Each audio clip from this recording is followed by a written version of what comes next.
아브라함 이후 유대인은 하나님이 택한 특별한 백성입니다. 유대인의 뛰어남이 많죠.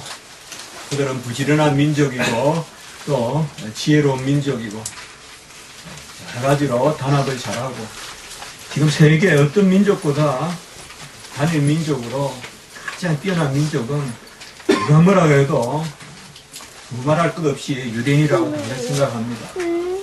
사실 세계의 노벨 상이라든지 또 과학계라든지 특별히 금융계 또 예술, 음악, 미술, 또 현대 미술이나 고전 미술, 현대 음악, 고전 음악 각각 분야에 이 유대인들이 거의 다 최고의 위치에 있다는 것을 우리가 부정할 수가 없습니다. 유대인들의 뛰어난 것이 어디 있을까요? 그들의 혈족에 있을까요? 그들의 혈족은 아브라함의 혈족이죠. 본래 갈대아 우르 지방에 살던 고대의 한 가문을 옮기신 거죠, 하나님이. 그 아브라함의 후손들을 우리가 히브리인이란 말은 옮겼다. 그래서 그들의 혈족이 뛰어나서 이런 유대인들이 과연 이런 우월함을 보일 것인가? 아니면 어떤 그들이 살아온 그런 환경인가? 그들의 국토라든지 아니면 또 그들의 인구의 규모인가?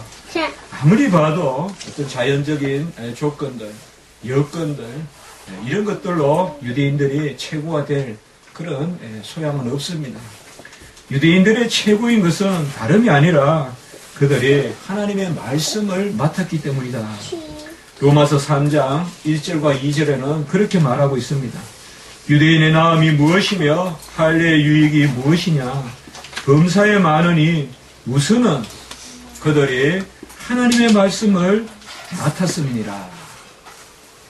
하나님의 말씀을 맡았다는 것이 무엇일까요? 왜 하나님의 말씀을 맡은 것을 가장 그들의 특권과 유익으로 사도 바울은 로마서에서 이렇게 말씀하고 있을까요? 이스라엘 백성의 어떤 그런 정체성을 이야기할 때 과연 이스라엘 백성은 누군가? 우리가 한민족은 누군가? 이라면 대체로 백이민족이다. 또 단일민족이다. 한전통이다. 이런 것을 많이 이야기했습니다. 요새는 그런 이야기들을 하지 않지만은요. 유대인들은 과연 이스라엘 사람들, 유대인들은 누굴까요? 그들의 정체성은 무엇일까요? 첫 번째로 유대인이라 하면 그들은 오직 한 분 하나님을 섬기는 백성. 바로 야훼 하나님, 여호와 하나님, 그들이 섬기는 한 분 하나님, 유일신을 섬기는 그런 민족이다. 두 번째, 그런 유대인들의 정체성은 그들이 하나님의 말씀을 맡았다. 말씀을 듣고 가르치고. 그러니까 유대인들에게 있어서 최고의 유산은 무엇인가? 그것은 전통도 아니요, 문화도 아니요, 땅도 아니요, 민족도 아니요, 말씀입니다. 그러니까 유대인들의 정체성, 아이덴티티를 말하라. 첫째로는 유일하신 하나님을 섬기는 것이고, 둘째로는 그들이 말씀의 민족이다. 하나님의 말씀을 맡은 민족이다. 세 번째, 유대인들의 정체성을 말하라. 저에게 그렇게 한번 누군가 묻는다면 세 번째는 그들은 복의 민족이다. 그 복이란 개념이 뭐냐? 바로 언약의 백성이다 이 말이에요. 복이라는 것은 어떤 세상적 기복적 그런 복을 이야기하는 것이 아니라 하나님의 말씀의 복, 아브라함에게 약속했던 땅과 후손과 복의 근원이 되는 창세기 12장 1절에서 3절에 나오는 그 복. 그래서 이스라엘 백성들의 정체성을 말하라. 이렇게 하면 우리가 이 세 가지를 한번 생각해 볼 수 있을 것 같아요. 첫 번째는 유일하신 하나님을 섬기고 예배드리는 민족이다. 두 번째는 그들이 말씀을 유산으로 가지고 있는 그런 말씀의 민족이다. 세 번째는 이 세 번째도 빠뜨리면 안 됩니다. 그들에게는 바로 언약의 복이 있다. 그들이 가장 추구하는 것이 무엇이냐? 그것은 하나님이 주시는 복을 추구한다. 그렇게 하다 보니까 세상에서도 머리가 되는 거다. 그들이 세상 것을 쫓아가니까 세상에서 이렇게 걸출한 민족으로 남는 것이 아니라 하나님의 주시는 언약의 복을 추구하니까 세상에서도 이렇게 머리가 되더라. 이것이 바로 우리가 이스라엘 백성의 어떠함이라는 것을 말할 수가 있겠습니다. 여러분, 우리가 신명기 6장을 한번 펼쳐봅시다. 신명기 6장. 신명기 6장은 우리가 쉐마의 장이다라고도 이야기합니다. 쉐마. 같이 합시다. 쉐마. 쉐마라는 말은 들으라라는 뜻입니다. 명령적인 의미입니다. 들으라. 그래서 특별히 이스라엘아 들으라.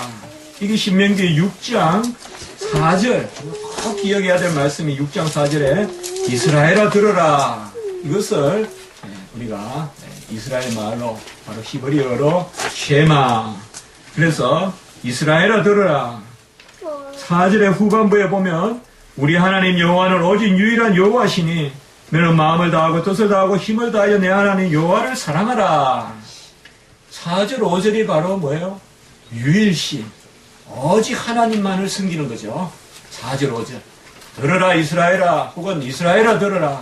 너희는 마음과 뜻과 정성을 다하여 유일하신 하나님, 한 분 하나님만을 섬겨라.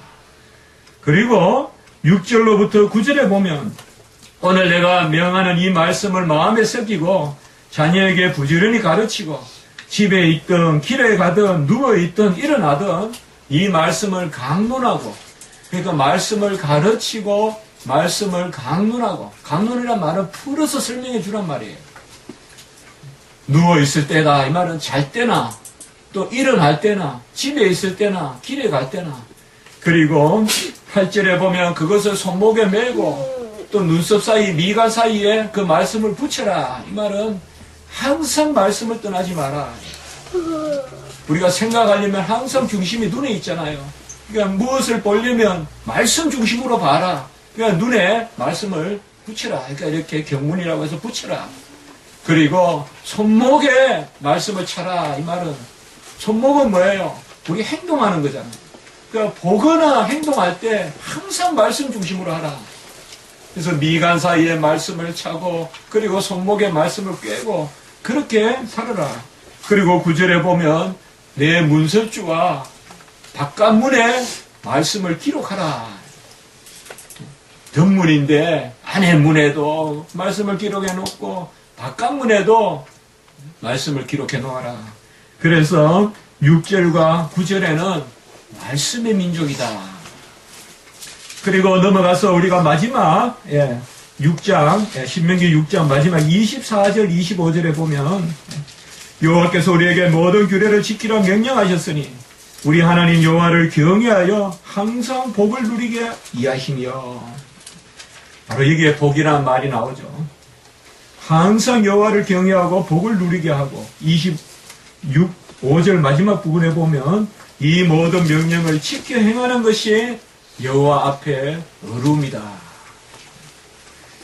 제가 이스라엘 백성이 어떤 백성인가 이렇게 생각하다가 세 가지를 아까 말씀을 드렸는데 이 세 가지가 신명기 6장에 잘 나와 있더라 이 말이에요.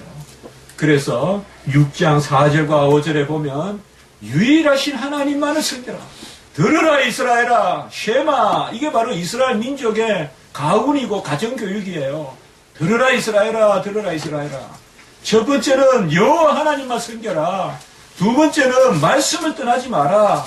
세 번째는 언약의 복을 추구해라. 세상에 썩어 없어질 것을 구하지 말고 하나님이 주시는 언약의 복을 구하라. 이것이 바로 이스라엘 백성의 가장 중요한 어떠함이다. 이것이 이스라엘 백성에게 우리가 배울 것이요, 이스라엘 백성에게 하나님이 주신 특권이다. 이스라엘 백성들에게 삶의 모토가 있다면 그것은 신명기 8장 3절에 보면 우리가 잘 아는 말씀이에요.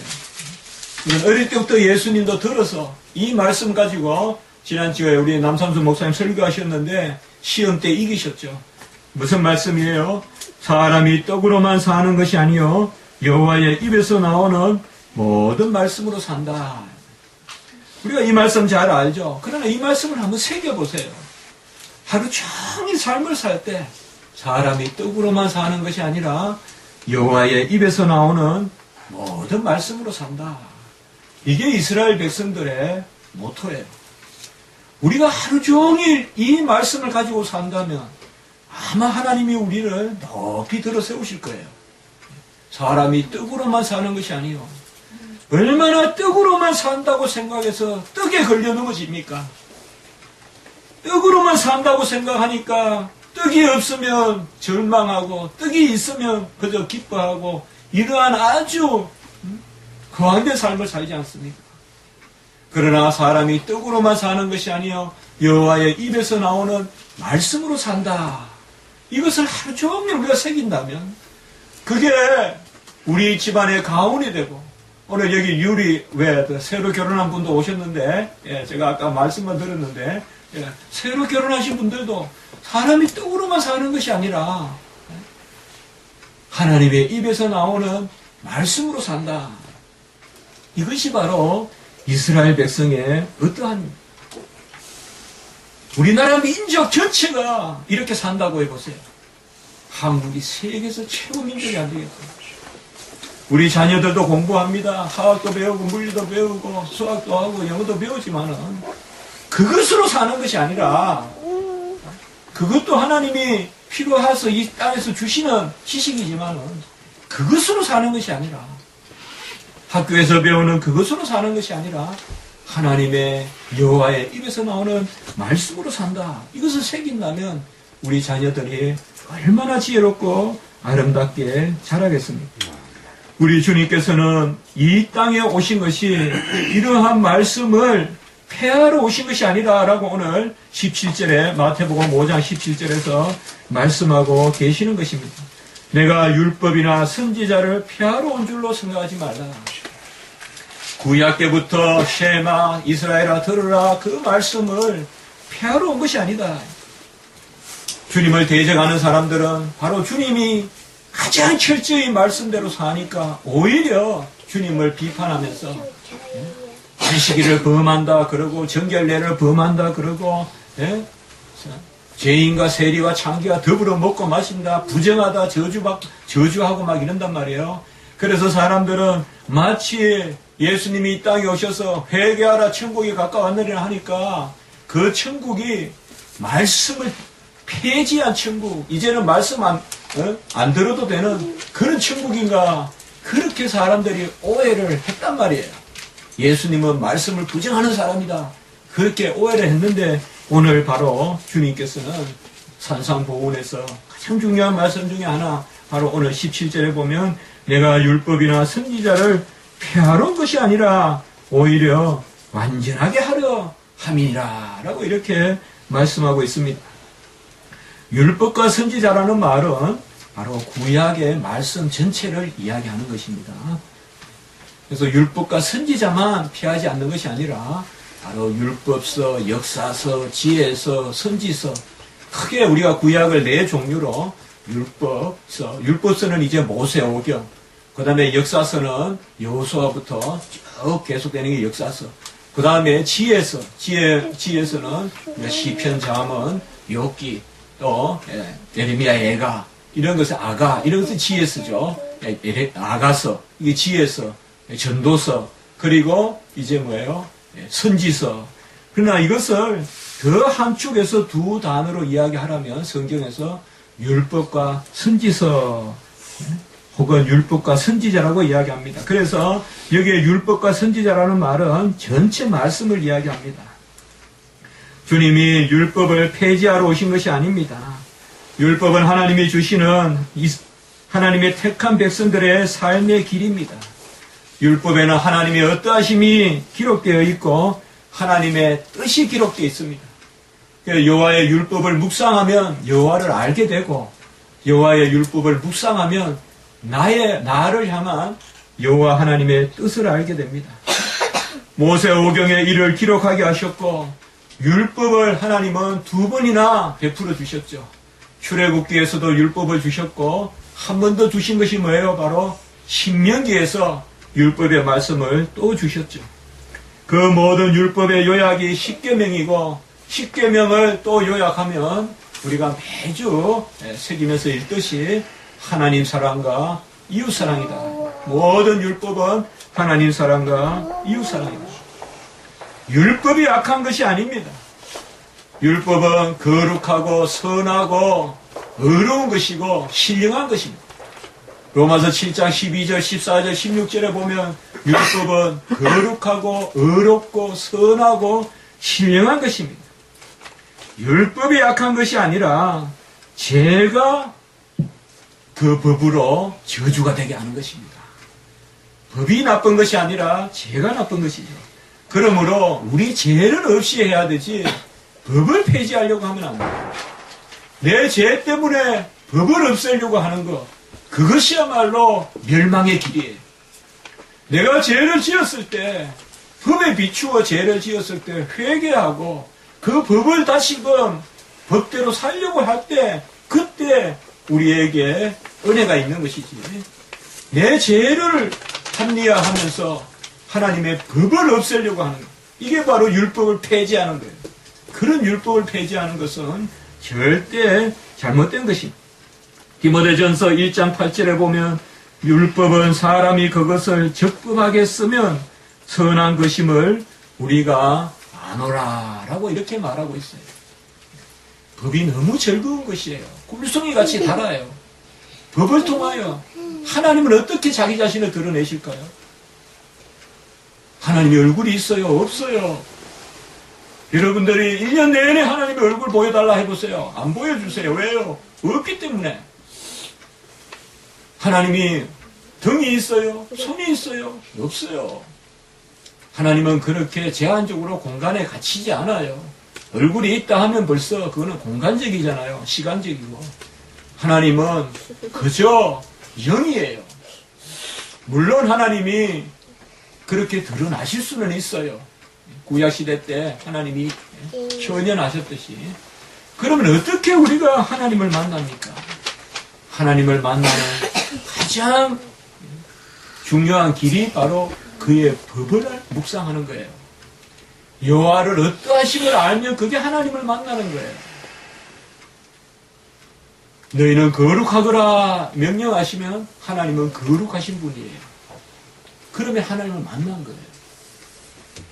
여러분들이 기도하시면서 성경 말씀 보면서 그 하나님의 법을 깨달아 알면 바로 가장 즐거운 거예요. 왜요? 하나님을 만나게 된 거예요. 하나님을 만난다는 것은 그분이 어떠하신 분이라는 것을 아는 것이에요. 그때 내가 변화되고 아멘이 있고 내가 그분의 어떠하심을 쫓아서 내가 거룩하니 너희도 거룩하라 쫓아가는 거예요. 같이 합시다. 언약의 법. 언약의 법. 하나님의 법은 언약의 법이에요. 약속 있는 계명이라 이 말이에요. 하나님은 바로 법을 주실 때 세상 법과 같이 판단만 하시려고 주시는 것이 아니라 그 법에 맺혀 있는 복을 주시려고 우리에게 법을 요구하시는 것입니다. 그래서 바로 하나님의 모든 말씀은 우리에게 생명의 길이요 은혜의 척경이라 이 말이에요.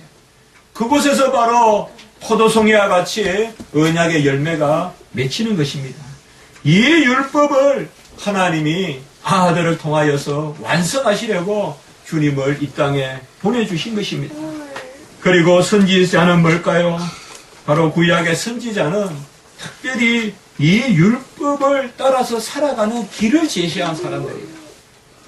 그래서 율법과 선지자라 할 때 선지자는 하나님의 법대로 살게끔 사람들에게 하나님의 뜻을 전달해 주시는 거예요. 이것이 바로 선지자가 한 일이에요. 그래서 선지자들은 뭐예요? 이스라엘 백성들이 율법을 형식적으로 지키고 문자적으로 지키고 율법을 그릇 행하면 그것을 바로 잡아 주려고 하나님이 그때그때 말씀을 주신 것입니다. 특별히 호세아서 6장 6절에 보면 나는 인애를 원하고 제사를 원하지 아니하며 번제보다 하나님을 아는 것을 원하노라. 이런 것이 바로 뭐예요? 선지자가 율법을 바로 지키는 법을 가르쳐 준 거예요. 오늘날 목회자가 있어요. 오늘날 교사가 있어요. 오늘날 장로가 있어요. 직분이 있어요. 이런 직분들이 뭡니까? 말씀을 만들어내는 것이 아니요. 무슨 계시를 새로 받는 것이 아니요. 하나님의 말씀을 행하는 것을 도와주는 거예요.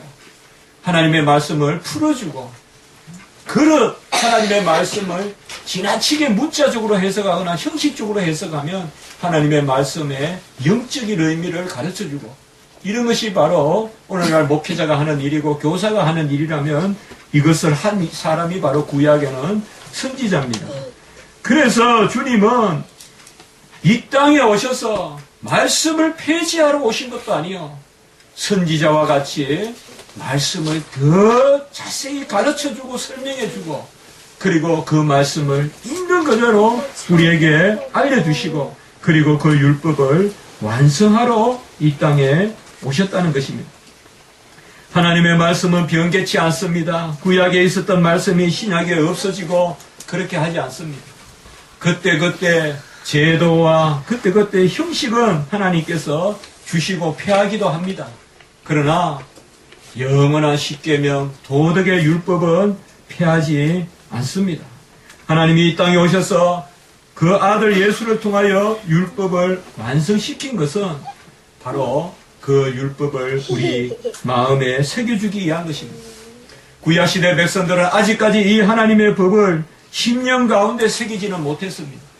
그러나 이제 이 땅에 예수 그리스도를 보내주셔서 누구나 예수님을 믿기만 하면 그 예수 안에서 하나님의 법이 심령에 새겨지는 것입니다.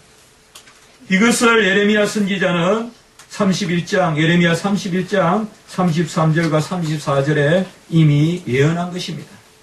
내가 나의 법을 그들의 속에 두며 그들의 마음에 기록하여, 이렇게 이야기하고 있습니다. 예수님이 이 땅에 오신 것은 율법을 폐하러 오신 것이 아니라 바로 율법을 완성하러 오신 것이고 완전하게 하러 오신 것입니다. 그럼 율법을 완전하게 하고 완성한다는 의미가 뭘까요? 율법이 옛날에는 부족해서 예수님이 완성했다는 뜻일까요? 그게 아닙니다. 이제는 예수님께서 율법을 완전히 영적으로 지킬 백성을 만들어 오셨다는 것입니다. 예수님이 율법을 완성했다는 것은 바로 우리를 통하여서 하나님의 말씀을 온전히 행하는 자리에 세우겠다는 것입니다. 복음은 율법을 폐지하는 것이 아닙니다.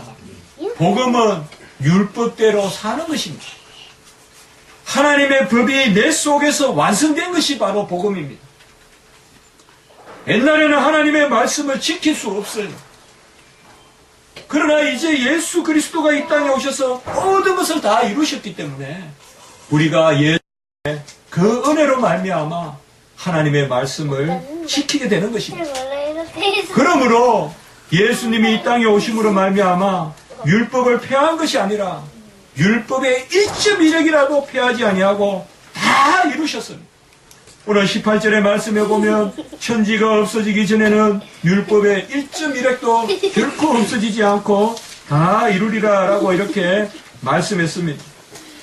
주님은 이 땅에 오셔서 이 세상 가운데 율법을 다 이루셨습니다. 우리가 역사를 보십시오. 역사상 하나님의 법은 다 성취됩니다. 그리고 우리 안에서도 하나님의 법은 다 성취가 됩니다. 이제 예수님은 우리 안에 지혜의 영을 내려주셔서 성령을 부어주셔서 내 안에서 하나님의 말씀의 역사가 일어나게 합니다. 내가 하나님의 말씀의 역사의 도구예요. 이것을 우리는 소망해야 돼요. 다른 어떤 소망보다도 이 한 해의 가장 큰 소망은, 새해의 새 소망은 하나님의 말씀의 역사가 내 가운데서 일어나는 소망을 가지시기를 바라는 것입니다.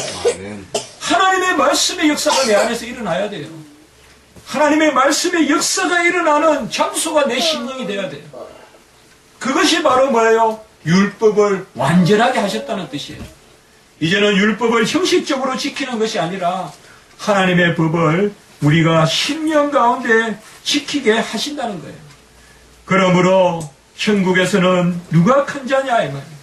이 법을 지극히 작다고 일컬이고 1.1핵이라도 작게 여기거나 이것을 1.1핵이라도 폐하여 버리는 사람은 천국에서 지극히 작은 사람이다 라고 이렇게 말하고 있습니다.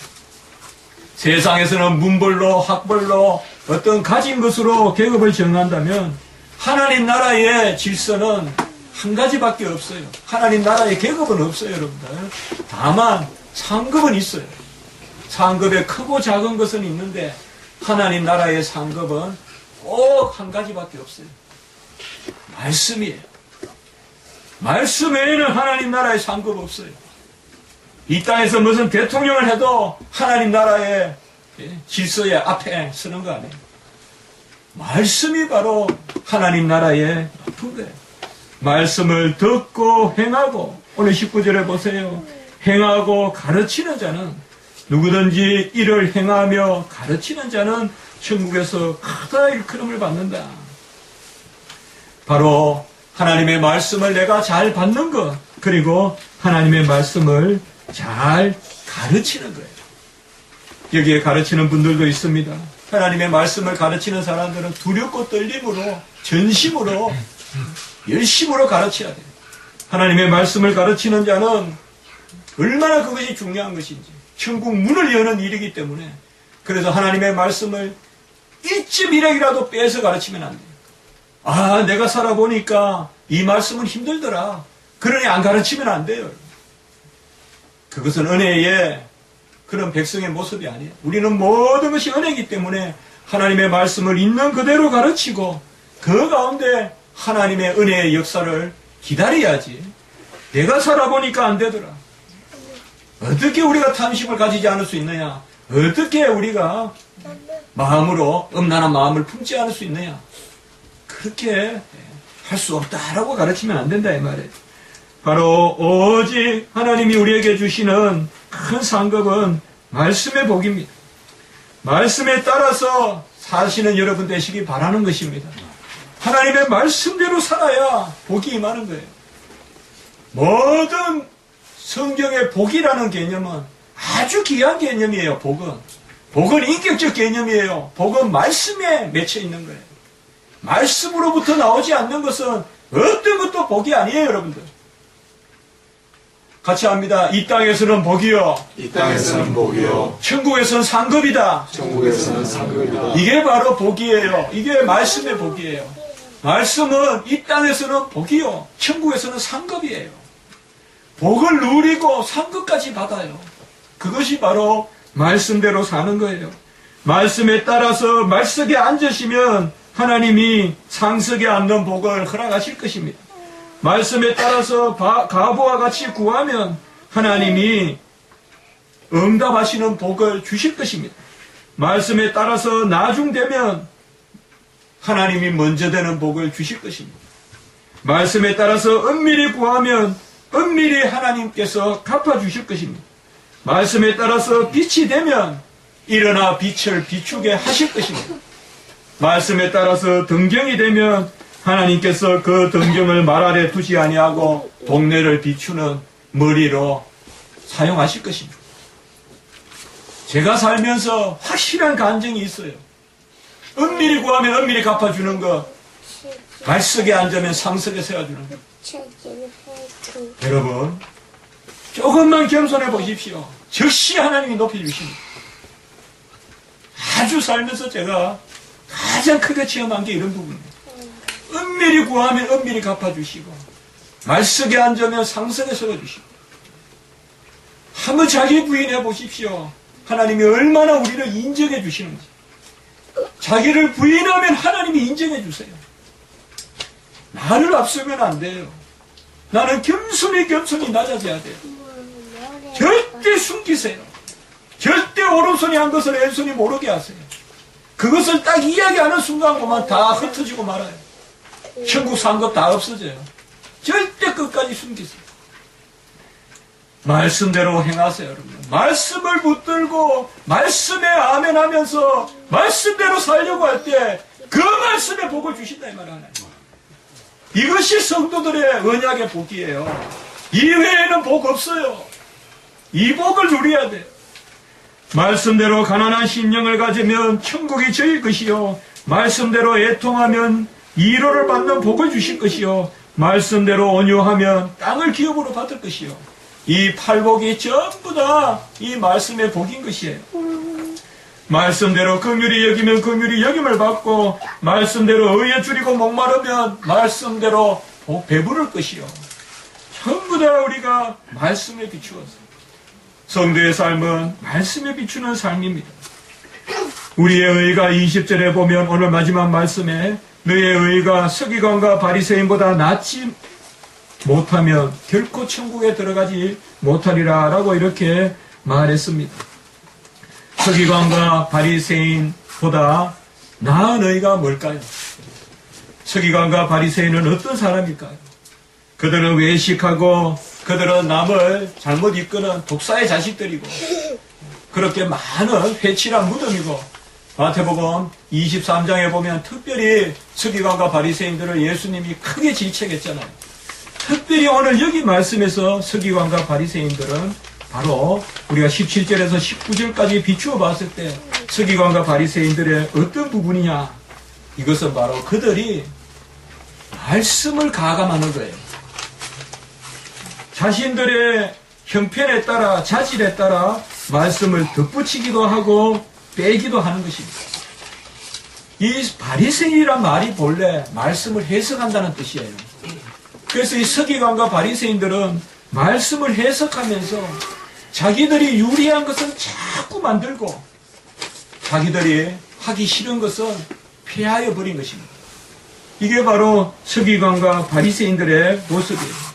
서기관과 바리새인들은 장로들의 전통을 만들었어요. 이것을 장로들의 전통이라 그러고 옛날 성경에는 장로들의 유전이라고 합니다.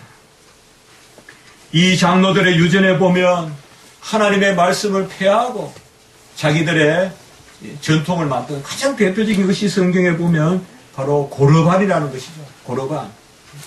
고르반이라는 말은 뭔가 하면 하나님께 드림바 되었다. 부모에게 봉양을 해야 되고 부모를 공경하고 섬겨야 되는데 그 부모를 섬기기 싫으니까 그 돈이 아까우니까 하나님께 드렸다 하면서 사용하지 않는 거예요. 하나님께 드림바 되었다 하면서 자기들이 쓰는 거예요. 이렇게 해서 아예 법을 만들어서 부모에게 효도하는 길을 막아놓은 겁니다.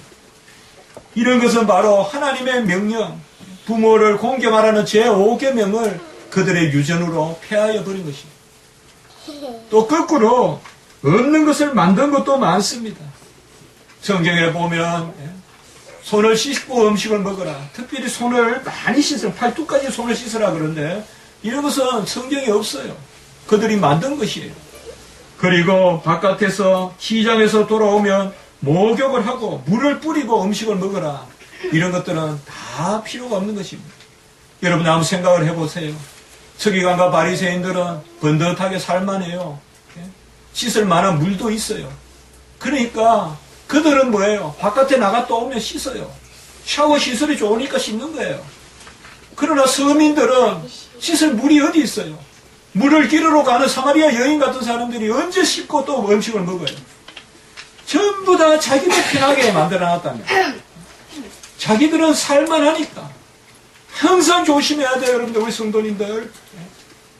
잘 믿느니 하면서 내 편한 대로 자꾸 만드는 거 이거 좋은 거 아니에요. 여러분. 하나님이 하는 것만 해야지 자꾸 만들어서 좋은 게 좋다 좋은 게 성경은 좋은 게 아니에요. 성경이 없으면 안 좋은 거예요.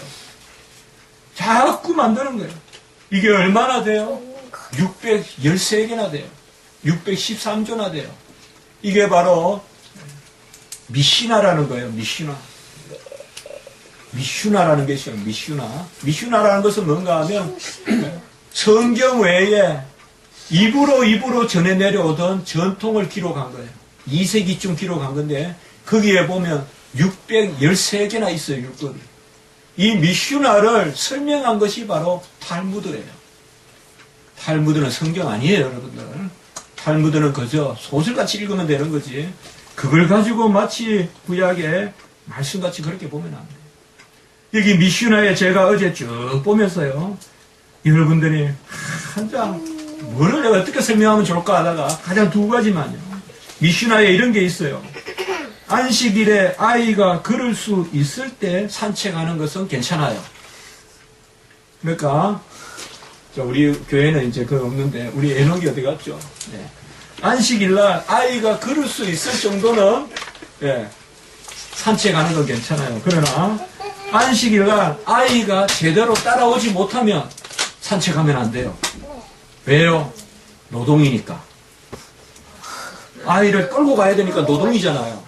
그러니까 안식일날 애가 걸을 수 있으면 그때, 애가 걸을 수 없으면 집에 가만히 놔두라 이 말이에요. 이게 어디 성경에 이렇게 있어요?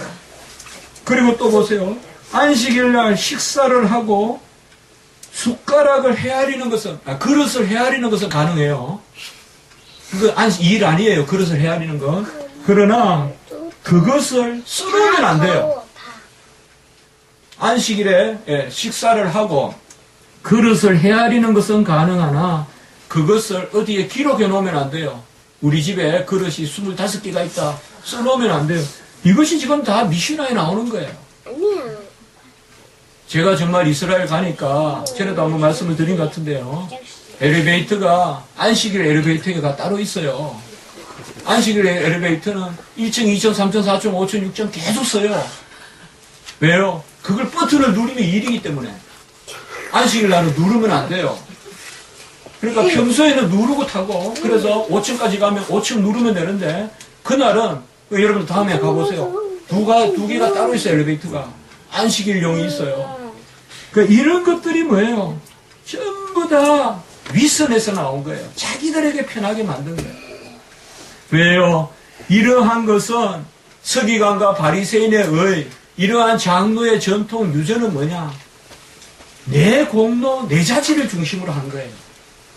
내가 지킬 수 있는 것은 막 만들어내서 지키가지고 내가 아주 잘 믿는 듯이 정말 온갖 것 다 만들어가지고 이것저것 다 하니까 한번 생각을 해보세요. 아까 아기를 못대로 나오고 하고 이런 것들 다 뭐예요? 다 먹을 것 없고 힘들고 이런 사람들이 맨날 아기 없고 시끄럽고 이러니까 안식일날 집에 가만히 있으라는 거 아니겠어요? 한마디로? 다 그런 거예요. 알고 보면 속을 들여다보면 전부 자기중심적인 그런 것들이 바로 서기관과 바리새인입니다. 서기관과 바리새인의 의는 자기들 자질, 자기들 공로를 중심으로 하나님의 말씀을 더하기도 하고 빼기도 하는 거예요. 이것이 서기관과 바리새인이에요. 그러면 서기관과 바리새인보다 나은 의가 뭘까요? 저는 올 한 해 동안 우리 성도님들이 서기관과 바리새인보다 나은 의를 갖기를 원합니다.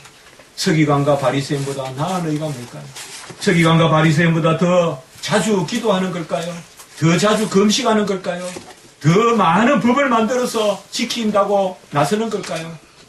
서기관과 바리새인보다 나은 의는 뭘까요? 그것은 하나님의 말씀을 그대로 두고 내 자질 없음을 하나님 앞에 고백하는 거예요. 나는 자질 없는데 이 하나님의 말씀을 나는 스스로 지킬 수 없는데 하나님 은혜 베푸셔서 이 말씀의 언약의 복을 누리게끔 지킬 수 있게 해 주시옵소서. 내가 지키는 것이 아니라 하나님 은혜를 베푸셔서 이 한 해 동안 말씀대로 살게 해 주시옵소서. 절대 말씀을 더하지도 말고 빼지도 마세요. 말씀을 더하면 저주가 돼요. 재앙이 더한다고 요한계시록 22장에 말했어요. 말씀을 빼면 천국 백성 하나를 생명의 면류관을 제하여 버리겠다고 했어요. 계시록에. 말씀을 더하지도 말고 빼지도 마세요. 말씀을 그대로 두세요. 우리 십자가지기 교회 성도님들은 말씀을 그대로 두세요. 그리고 내 자질 없음을 가슴치면서 기도하라고요. 말씀을 가지고 만지작 하지 말고 내 자질 없음을 놓고 기도하라고. 그러면 넣지 못함이 없어요. 그 말씀을 지킬 은혜를 주세요, 하나님. 그때 그 말씀에 약속된 복을 누리는 거예요. 이것이 바로 하나님의 말씀의 언약의 복이에요. 우리는 내가 지킬 수 없는 말씀이 있을 때 오히려 감사해야 돼요. 왜요? 말씀이 있는 곳에 은혜가 있기 때문에 그런 줄 믿습니다. 어떤 말씀이라도 이 한 해 동안 원수를 내 몸과 같이 사랑하라. 이런 말씀도 나에게 새겨지거든. 새기세요. 이 말씀은 그 말씀 내 말씀 아니야. 그건 복 떠나는 거예요. 언약에 복 떠나요. 내가 좀 까다로워요. 성질이 개팍해요. 그러면 온유한 자는 복이 있나니 땅을 기업으로 얻으리라. 그럼 나하고 관계없는 거예요, 이게? 온유해야 땅을 기업으로 얻잖아요. 근데 나는 온유할 수 없잖아요. 그럼 이 말씀을 은근슬쩍 지나가지 말라고요. 하나님 앞에 기도하란 말이에요. 주여, 저는 온유할 수 없습니다. 종은 온유할 수 없습니다. 종은 화평케 하는 자가 될 수 없습니다. 종은 핍박을 받는 자리에 설 수 없습니다. 그때 하나님 앞에 내어놓고 한 말씀이라도 그저 듣지 말합니다. 왜 기도합니까? 왜 하나님 앞에 우리가 울며 애통하며 가슴을 찢고 하나님 앞에 애통하고 하나님 앞에 무릎 꿇고 기도합니까? 바로 언약의 복을 누리려고. 언약의 복은 뭐예요? 나는 할 수 없으니 서기관과 바리새인보다 나은 의는 다른 의가 아닙니다. 같이 합니다. 제가 오늘 첫 해라 가장 평소에 말씀 많이 했던 것을 다시 한번 새기는 겁니다. 올 한 해 동안 같이 합시다. 기대는 의, 증가된 의, 하나님이 그저 우리에게 우리의 것으로 삼아주시는 의, 하나님 앞에 의지하는 의, 기대는 의. 이것이 한 해 동안 우리의 능력이 되고, 이것이 한 해 동안 우리의 소망이 되고, 이것이 한 해 동안 우리의 감사가 되기를 주님의 이름으로 축복합니다. 기대십시오. 말씀을 있는 그대로 놓고 불가능하든 가능하든 따지지 말고 말씀을 그대로 놓고 하나님 앞에 나 자신을 쳐서 복종시키십시오.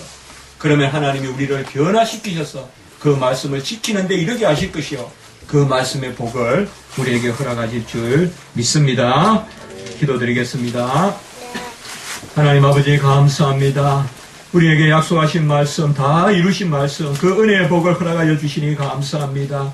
서기관과 바리새인과 같이 지킬 만한 것은 더 만들고, 아버지여 지키기 싫거나 지킬 수 없는 것은 빼버리는 그런 아버지의 위선의 자리, 해치는 무덤과 같은 자리에 서지 않게 도와주시고, 오직 하나님의 말씀 1.1핵이라도 아버지여 경하게 여기지 않고 그대로 두고 그대로 가르치면서 나의 공로 없음과 자질 없음을 오히려 하나님 앞에 내어놓고, 그리하여 하나님의 은혜로 말씀에 순종하는 저희들이 될 수 있도록 이 한 해 동안 은혜 베풀어 주시옵소서. 감사하옵고 구주 예수 그리스도의 이름으로 기도드리옵나이다.